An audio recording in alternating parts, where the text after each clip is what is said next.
back in this football game right away rather than sitting back and holding on through the third quarter and relying on the fourth to get it done.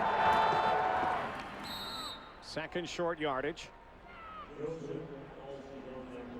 Joseph had a little more effectiveness in that first half throwing the football than did Kevin Glenn. Argos, however, again, just couldn't put any points on the board, and turnovers were costly on both sides. It was the fumbles for the Argos and the interceptions for the Bombers. And those turnovers are just a reminder of why these teams' records are where they are this season. Again, coming into tonight, Winnipeg couldn't seal a playoff spot, but could go a long way to doing that, make it very tough on the Argos or even the faint hopes of the Hamilton Tiger Cats, who are still alive with 4 games to go. An Argo win here tonight would certainly mess up the Rubik's Cube. Joseph laying out as Andre Talbot, but Kerry Joseph is banged up and hit when he threw that football. Slow to get up. Let's take a look at the hit here. Well, it looked like it came from the inside from Jerome Haywood at his defensive tackle spot. Haywood goes on the twist. This is the second time we've seen guys loop to the inside like that, go around the center and come untouched. Saw Kerry Joseph slow to get up and clearly in pain on the sidelines. This is a guy who takes a lot of hits, a former free safety, as a matter of fact. Armstead wrapped up, brought down. Kevin Glenn back at work when we come back with the Bombers leading by 4.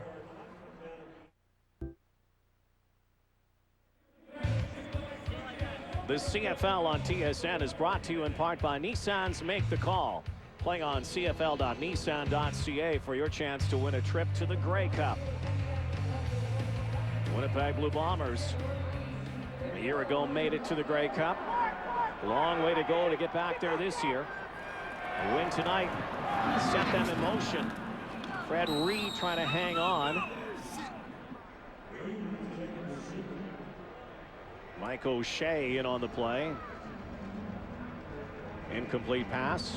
Talked about those, I want to call them old guys. The older guys. Mike O'Shea is one of those guys. In fact, we have a few of them out on the field here tonight. Take a look, some of the oldest players in the league, and take a look who's number 3, the 3rd oldest player in the CFL. Yeah, and you expect to see offensive linemen and kickers amongst the eldest players in the league, but for a receiver to be doing what Milt Stegall is doing at age 38 is just remarkable. And much has been said over the years as well about the training regime, the off-season and in-season workouts of Milt Stegall. But Rod, you and I know from seeing Mike O'Shea pre-game, seeing him during the week at practice, there is nobody in the game that works harder and smarter than Mike O'Shea does at being physically prepared as well. Both these two guys, there's a reason why they've lasted this long in this league. And might this be the final night that they are on a football field together? O'Shea and Milt Stegall. Blue snap.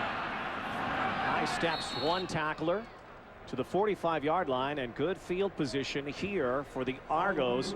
Let's go down to Sarah Orleski. Rod, we saw Kerry Joseph get hit on that last series. I talked to him, though, and he said that he would be okay. He was grimacing a little bit on the sidelines, but expect to see him back in.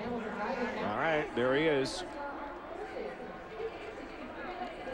Kerry Joseph, we talked about you mentioned guys are in great shape. How about this guy? If you take a look at him, you watched him pregame and you were looking for like the quarterback of that team. You look at the guy and say, hey, he's not a quarterback, is he? Well, you go up and ask the guy who looks like a middle linebacker where his quarterback is. On to Robinson. Not a lot of success on the ground so far here tonight for the Argos compared to last week. Well, no, and really when you go back to last week, the key for the Argos in that ground game was that they got a couple of big plays from Robertson. Both his touchdown runs were over 40 yards, one over 70, in fact. But other than that, they were held pretty much in check. And tonight, they just haven't even been able to break a big play to get things going.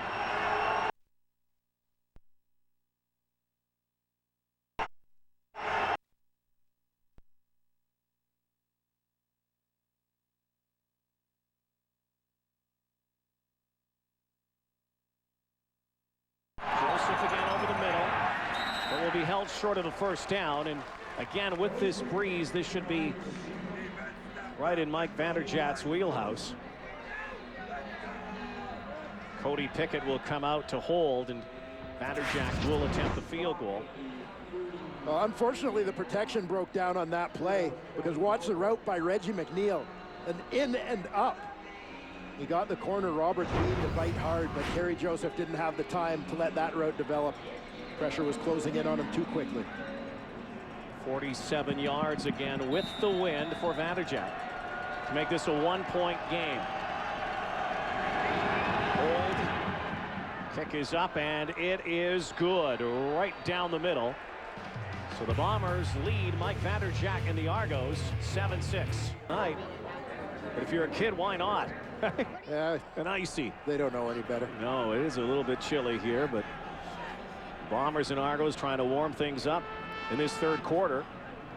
Kevin Glenn really hasn't been able to get on track in the air. Ground game has been good for the Bombers here tonight, but again has thrown 2 interceptions. Now 19 picks on the season. Brad Reed again. Is it that number 32 always looks good on a uniform of a running back? A lot of famous 32s through the years, isn't there? Yeah, just meant to be one of those things. The Bombers look like they're picking up right where they left off, working against the wind here. They came out and lined up in their double tight end formation on first down, leaving little doubt as to what they're going to do here. Just pound the football. Again, a throwback night, retro night.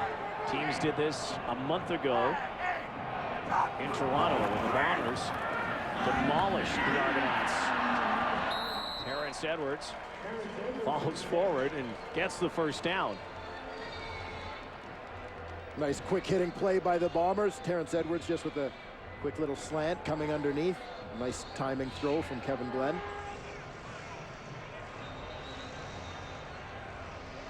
Edwards, who played under Don Matthews in Montreal, knows him well. Matthews again back with the Argos for the 3rd time and looking for his first win in his return. He's not been able to get a victory in 4 attempts. Glenn behind center now. Reed again. Adrian Mays meets him. A little more than the first half of that first down yardage. You know, I watch so much of what goes on at the line of scrimmage with this Bombers offensive unit. Think back to the start of the season, how much criticism this offensive line faced. They had some inexperience there and really went through their struggles, but you think for guys like Matt O'Meara, Ryan Donnelly, Brendan Labatt, who's injured tonight, but guys who hadn't played a lot, they've gained some valuable experience, and they've done a nice job in the second half of the season. Glenn backpedals quickly, and now Stiegel. Milt Stiegel. One of the biggest plays through the air. And of course the yards after the catch for the legend, Stiegel. 15-yard pickup. Well, it kind of looks on this play as Milt Stiegel goes in motion. Looks like Mike O'Shea is the man who ends up with the coverage responsibility on him as he comes underneath. Huge mismatch that the Toronto Argonauts will want to avoid in their defensive scheme.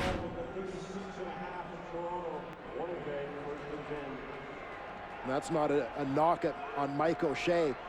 Obviously not the strength of his game, but not the strength for a lot of middle linebackers to cover a speedy receiver. Bombers moving again, play action. Glenn for Edwards. He's got it. Touchdown.